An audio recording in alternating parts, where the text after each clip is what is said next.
Okay, this is Tim with Grip and Rip Racing. I wanted to talk a little bit more about our preloader clutch alignment device. Now that it's been out on the market for a month or so, we've had a few questions, so I wanted to answer some of that.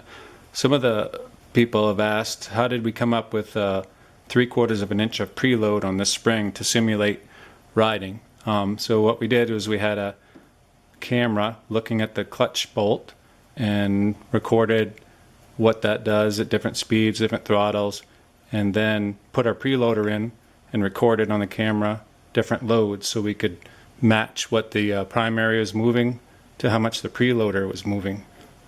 That was one way.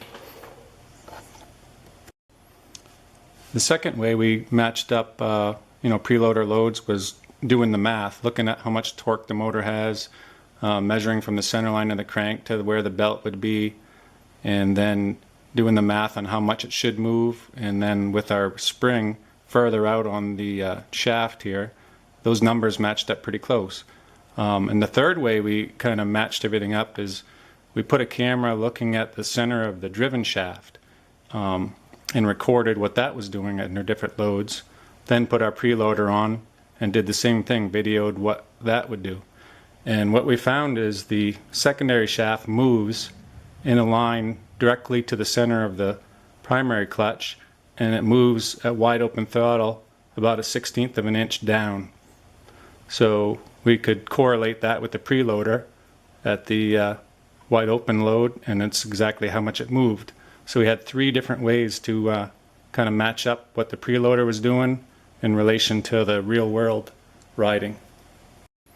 So I wanted to show you something that we learned doing all this testing that kind of was a little bit of an eye-opener and kind of a surprise to me.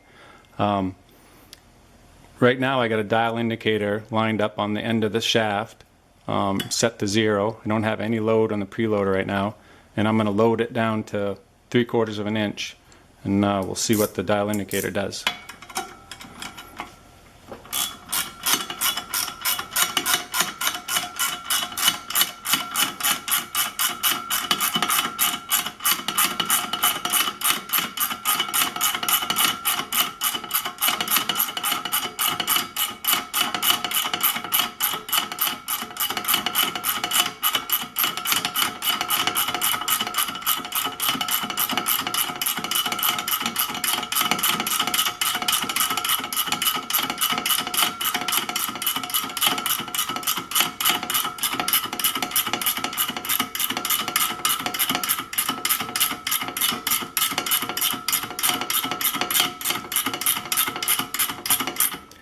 There's about a 1/2 inch of preloader load, and it's moved 35 thousandths.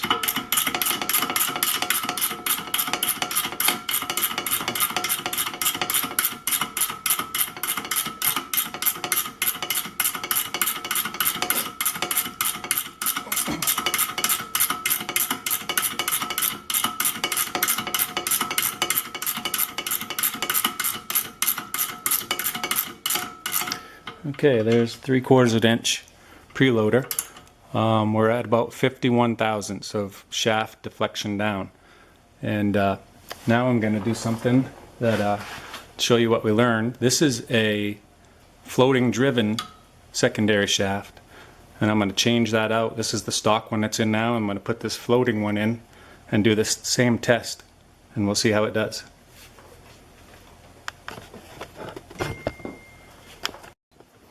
Okay, what I've done is I've swapped out the stock driven shaft, and I have a floating driven shaft in there. It's a popular aftermarket one, smaller diameter, solid shaft, and I got this dial indicator set up on it, zeroed out, 0 load, and now I'm going to put the 3/4 of an inch load on it and see how much that shaft deflects.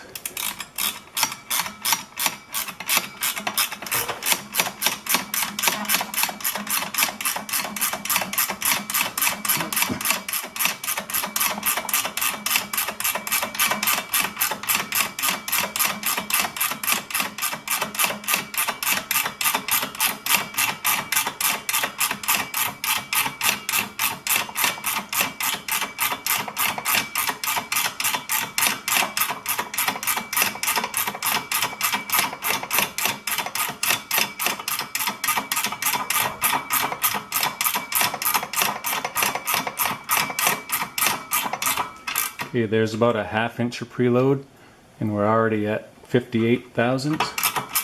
Keep going to 3/4.